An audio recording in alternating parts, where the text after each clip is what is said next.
Get started. So welcome everybody to the July Audit Committee meeting.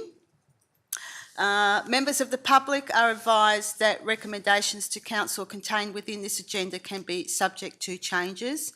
Applicants and other interested parties should refrain from taking any action until written advice is received confirming Council's decision with respect to any particular issue. Acknowledgement of country. The Shire of Harvey acknowledges the traditional custodians of the land and their continuing connection to the land, waters and community. We pay our respects to all members of the Aboriginal communities and their cultures, and to elders and emerging elders, both past and present. Record of apologies and leave of absence. In attendance we have Councillor Coleman, Councillor Holly, Councillor Bromham, Councillor Hitchcock. I'm waiting to hear if Councillor Crispin can zoom in, so at this stage I will record him as an apology.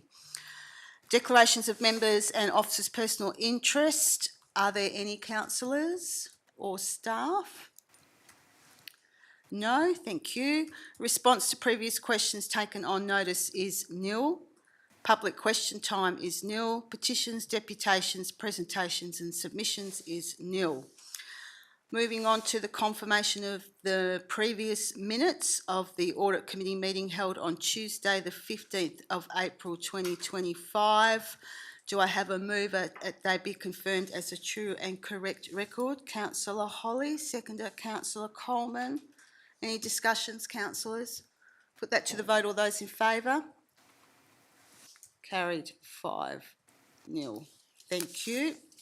We'll move into the officers' reports. I'll go to item 8.1, which is receipt of the interim audit report and audit findings for 24-25 from the Office of the Auditor General.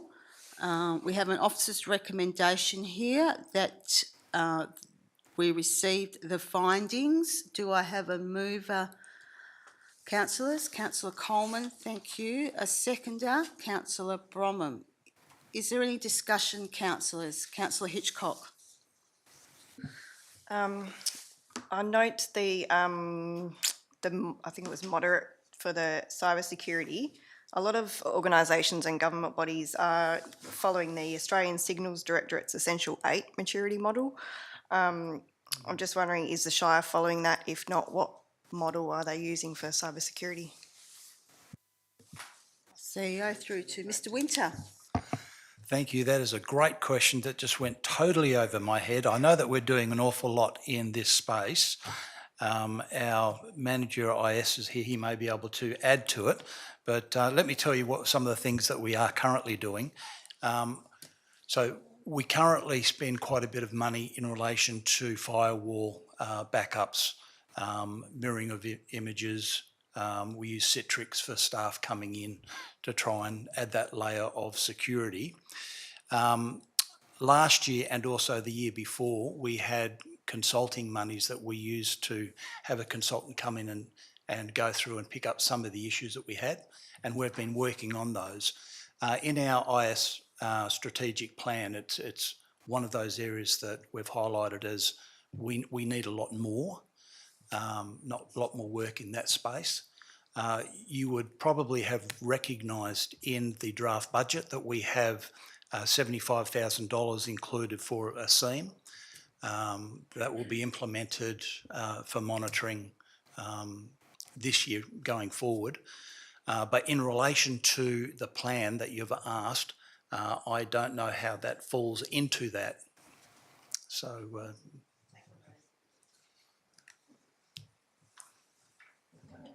I think we have Mr. Ewing. Mr. Ewing may be able to enlighten us a bit further. Thank you. Through the chair, yeah, the Essential 8 is a kind of sort of what we're actually benchmarking against as well. Yes, there are multiple other frameworks, and we're working towards that Essential 8 maturity levels. And part of that is the SEAM, and also those consultant time were against benchmarking us where we were with the Essential 8, and we're working towards that. Before you go, my question, I suppose, is a follow-on. The report actually refers to developing a policy wrapped around this. So are we working towards that, or A lot of the Essential 8 is around policy and controls. So yes, we will be implementing policies around cyber Yep. in our work towards meeting the Essential 8 anyway. So that will flow through from that as well. Okay. All right. Are there, Councillor Coleman? Yes. A different sort of question. I do note that we picked up that we weren't doing some mandatory documenting of receipts, and we're going to do that with the new ERP system. My question is, if we're not already mandating that you have to have receipts before you pay something, how is the ERP system going to make that happen? Because it's still human interface, I would suggest. Sunil. Yep. Thank you, Madam President. Yes, it is at present in this system, current system is manual. So what happens is on the tax invoice, there is a tick box. A person has to tick the box and sign it before we go ahead and process the payment. By mistake, there was one tax invoice they found where it was not ticked. So we made the payment. Apparently that tax, from my memory, it was not more than $1,000 tax invoice, but it got ratified after the audit findings. But in the new ERP system, what will happen is if anything has to be paid, it is mandatory to have it ticked in the ERP system before it progresses further for payment. So it is mandatorily in the ERP system to tick it before it goes ahead and make the payment. So essentially you can't go past the tick box unless you've ticked it. Is that what you're saying? Yes, that's correct. Okay. Thank you. Councillor Bronwyn. Thanks for that, Sunil. I just wondered when that will be implemented so that we're moving forward. We're hoping to get it live by 1st of September this year. Welcome, Councillor Dickinson. Are there any other questions, councillors? Okay, we've got a move for Coleman, seconded Councillor Bromham. I'll put this one to the motion. All those, to the vote, sorry. All those in favour? Carried. 5-0. Thank you, councillors. All right. Item 8.2, which is the Audit Regulation 17 Quarterly Report for the quarter 24-25. Once again, we have got an officer's recommendation here that the report be received. Councillor Bromham is moving. Councillor Holly is seconding. Thank you. Councillor Bromham, did you wish to say anything? No. Councillor Holly? No, ma'am. Any questions, councillors? Councillor Hitchcock. Where have I got it? Internal audits are important for capturing inefficiencies and issues before they escalate. I noticed that the Shire hasn't progressed the internal audit system in the last 2 years. Can you tell me what's going on with that, please? And look, feel free, Sunil, if you want to jump in through you, Madam President, but currently we've deemed ourselves to be not big enough at this stage to warrant having an independent auditor. We currently have separation of duties, and our auditors, when they come in, they review those separations and ensure that one person's not doing an overlapping process for authorisation. We also do engage a separate auditor to periodically come in and review other areas of controls as well, and we tackle those as we deem fit. The time will come where this will have to be something that council looks at on a staffing level, but we haven't entered that space yet. Councillor Bromham. Yeah, understand the financial implications in relation to internal audit, but also I was wondering, like, it's happened a few times where ASNZS ISO 31000-2009 has been used when we should be using 2018. And I was wondering if it's not particularly a financial audit, but an audit of the systems that we're using and the material that back up what we're saying, it wouldn't be appropriate. Through the chair, so our risk framework is based around 2018. I presume in this report that the auditors might have referenced 2009 instead of 2018, but yeah, that's a bit out of our control, but everything that we do in the risk management space is 2018. Yeah, what it says here is under certain, let me have a look, corporate business plan, for instance, references it. The bushfire management plan references it. This is what they picked up. You might have fixed it by now, I don't know, but yeah. Yeah, through the chair, I'd say it is probably fixed now. There was a period of time where yeah, we weren't using the correct standard, but we certainly are now. Yeah. So it's the auditors, not us. There could have been some overlap in historical documents. However, Okay. we've used that framework since 2021. Okay, thank you. Councillor Coleman. Thanks, Madam President. Just looking for clarification. 2.4.1, the contract register, suggests that it's in progress and refers to 2.2 and 2.3, but 2.2 and 2.3 are completed. So is the contract register in progress or is it completed? Because it seems to be at odds with each other. Sure, through the chair. We do have a contract register and it is currently used. We do feel that there is some work to get it to best practice, however. So there are components of the register that are specific in relation to the things that were picked up in audit. However, I think the part that we were still developing was the frequent check-ins or performance reviews for when we're managing actual contracts, and we haven't completed that yet. So that would also go for 2.5.4, which says that from January 2025, keeping up to date with any extensions. That's still in progress? Are we still finalising that part of the register? Through the chair, no. So we are up to date with contract extensions. However, as part of that extension process is the performance review process of the contractor, and we haven't developed that framework yet. Councillor Bronwyn. Yeah, I had a question about insurances and making sure they're up to date. Have we fixed that particular issue? Sure, through the chair. So all of our contractors are loaded through a software program now called Altora, and that sends out yearly review reminders to all big and small contractors so that we get their certificates of currency. We've also popped all of our leases and things into the contract register as well. So there's 2 points to check for certificates of currency now. Yeah. Councillor Coleman. Yeah, just a quick one. When the contracts are publicly available, when do they get put on the website and how long do they stay there and when do they get updated? I'd have to take that one on notice, sorry.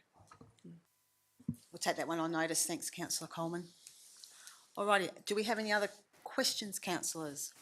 No, so we've got a mover, Councillor Bronwyn, seconded by Councillor Holly. I'll put that to the vote. All those in favour? Carried 5-0. Thank you. We'll move on to item 8.3, which is the Strategic Risk Register 24-25 Quarterly Report for Quarter 4.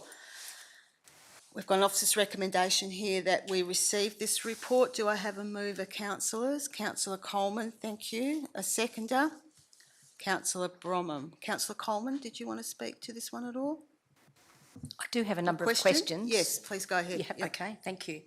On S004, just wondering, says develop a business case for the workforce accommodation for industry that was due in the corporate business plan 23-24. Do we have such a document, such a business case at this stage? And if we do, are councillors able to get a copy so that we're ahead of the game in terms of the workforce accommodation for industry, please?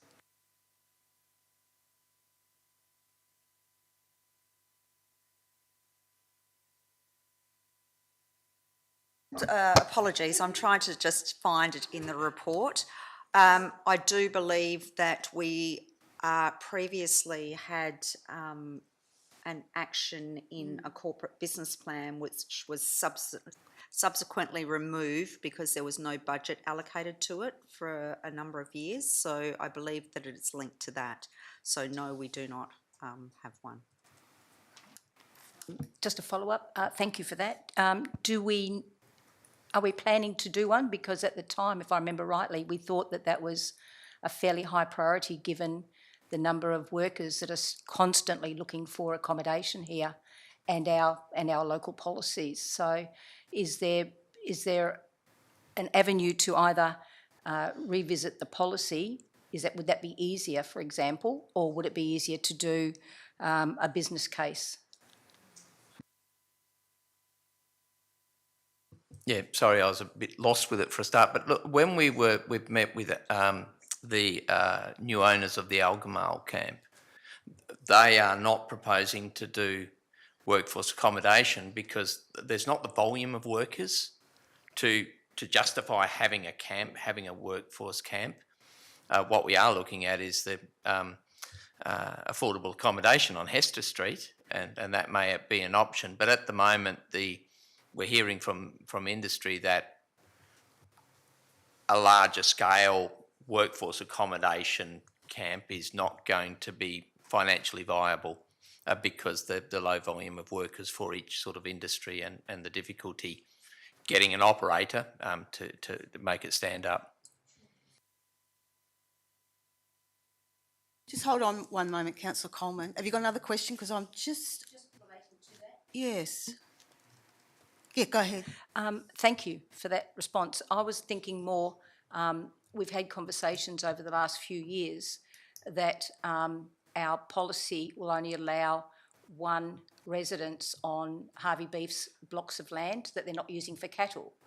And on several occasions they have asked if they could put extra accommodation, even if a 5 or a 10-year caveat on it, so that they could free up accommodation in town.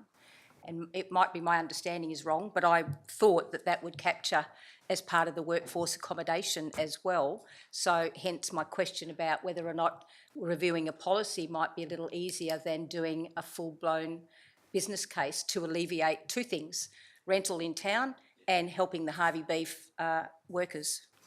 Oh yes, I can answer through the chair. Yeah, we are looking at several matters at the moment, tiny houses, but we're also looking at the using the caravan and camping regulations to allow up to 2 yees stay on properties. At the moment, we're sending letters out to several property owners to talk to discuss whether or not they can get approval from the Shire for more caravans, but we are developing policy to bring back to council that may assist in that regard.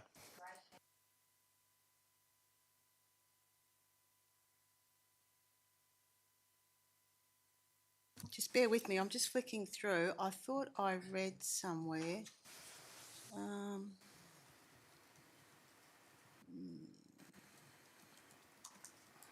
It's probably an easier way to check. I thought there was an action where we had a notice of motion brought in regards to temporary accommodation on private land. No, there was something else. If I find it, I will let you know. Are there any other questions? Sorry, councillors. Councillor Coleman? Yes. Thank you. Under S2006, I noticed that it says sourced and provided support resources for seniors regarding help at home and ACAT assessments, etc., at admin counters and libraries. Are we doing ACAT assessments at our Shire offices?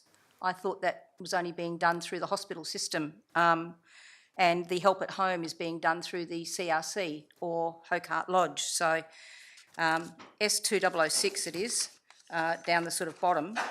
Yeah, so I was just wondering if that's accurate.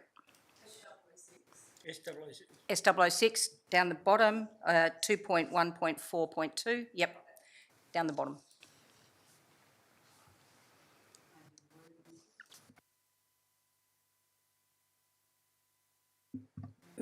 Through the chair, it's actually provided support resources regarding what is available. So it's basically providing information about how to go about getting an ACAT assessment, what resources are available in the home, that kind of thing. So it wasn't actually talking about the Shire providing those ACAT assessments.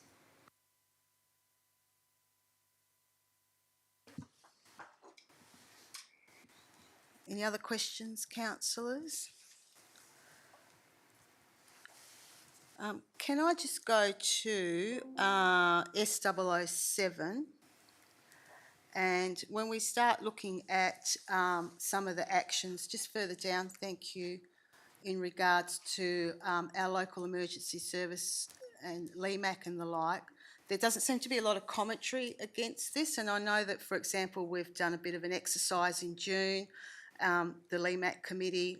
I know that we've been doing a lot of bushfire mitigation planning and the like. So I'm just wondering why we don't have some commentary against those sort of actions that I know we've done some in this quarter. I would say some of it would be in relation to the timing, because this report is up until the 30th of June, but we're reliant on officers to provide commentary through when we're collating this report. So Okay. these are the comments that we've received. Okay.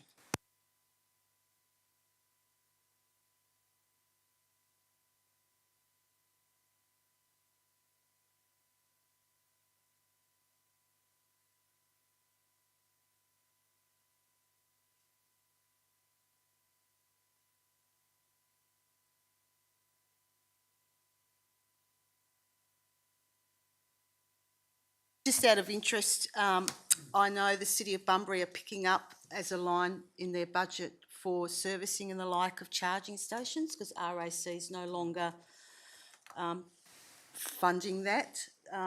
Do we look like having to do a similar thing? That's correct. It's going to come to the Shire and be required that we provide maintenance to that station that we currently have in Harvey.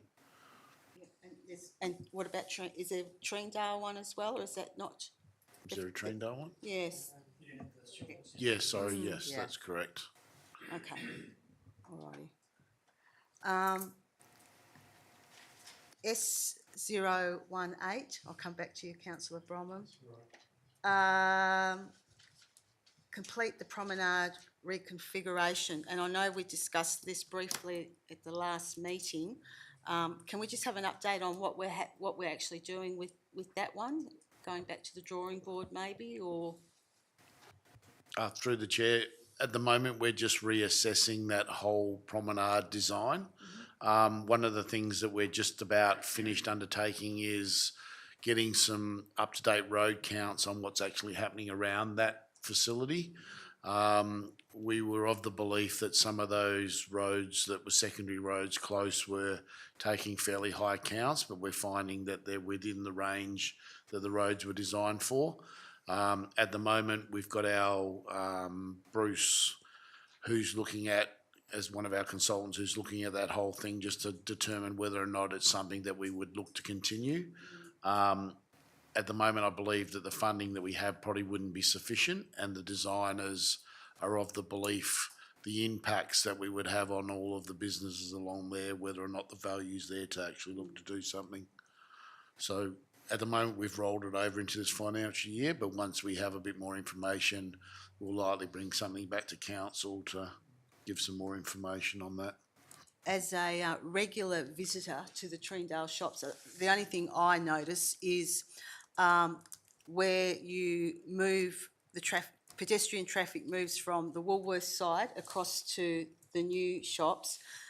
Some people see that as a pedestrian crossing, some don't, and traffic either stops and allows people to go across, or they completely ignore it. So I think, if anything, that's the priority issue regards to safety, is that crossing over area, and whether we make it an actual crossing or we don't, or we put some signage up or something as a minimum, because at the moment both people in vehicles and the pedestrians are confused as to whether that's a footpath or not.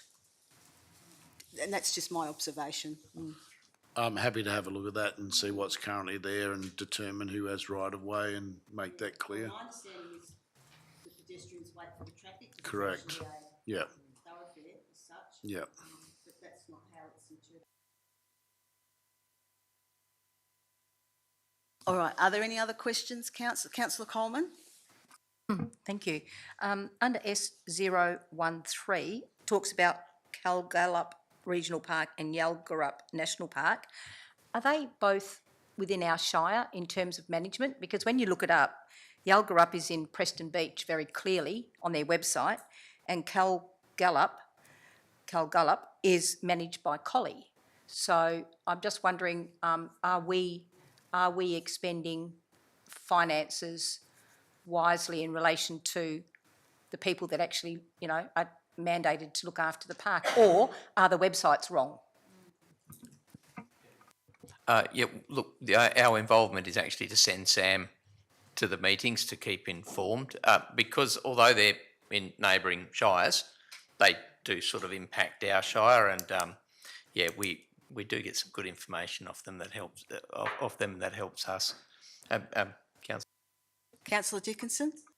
Yes, Mr Putland for bringing Councillor Dickinson into the meeting.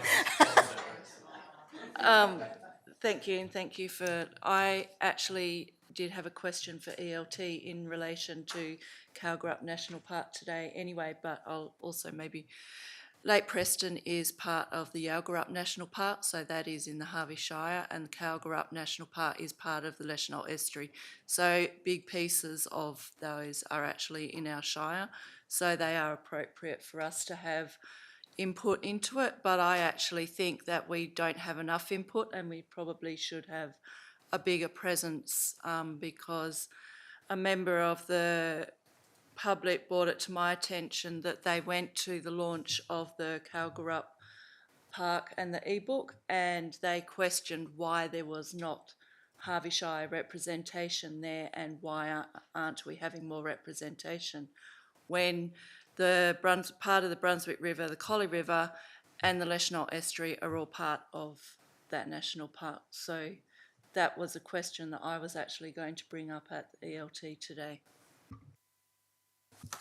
All righty, any other questions? Councillor Bromham? Yeah, I had one on SO15. I said Sarah 0, whatever it is. Developing a public communication education tool in relation to the 2025-26 waste guide.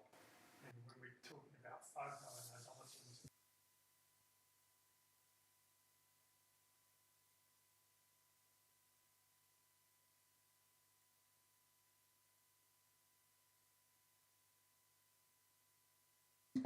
We haven't seen a draft as yet, so we'll need to get that information back to you. Councillor Coleman? Thank you. This is more in relation to the fact that this is a sort of a public document. So S021 talks about completing the Australian Community Precinct construction and design, etc.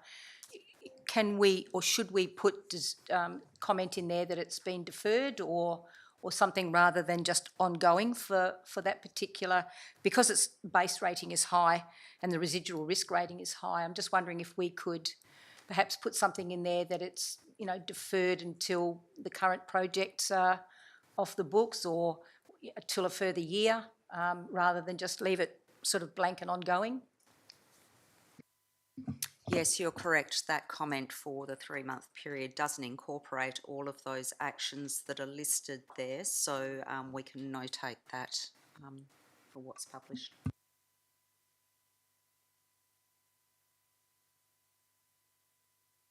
Any other questions, councillors? Thank you. So we have a mover, Councillor Coleman, and we'll, with that notation that we will make that change administratively, Councillor Coleman, in regards to the Australian Community Precinct. Yes, no, go ahead. Oh, sorry. S026 actually states on the very bottom that under 5.5.2.1, I think, or close to it, down the very bottom of that page, it states that the integrated plan has been presented to council for endorsement. Well, it hasn't. It hasn't yet, has it? the community plan? It's coming this round. No, it will be part of the agenda which is considered tonight, so we can change the wording of that one to, and that will be noted administratively. Yeah, Yeah, be presented yeah. to at the It's not going to July change OCM. the motion, no. Yeah. Thank you. All right, so those two administrative changes, the CEO's noted, thank you. So we've got a mover, councillor Coleman, second councillor Bromham. I'll put that to the vote. All those in favour? Carried 5-0. Thank you. Okay, matters behind closed doors is nil. Being no more further business, I declare this meeting closed at 1:30 p.m. Thank you very much.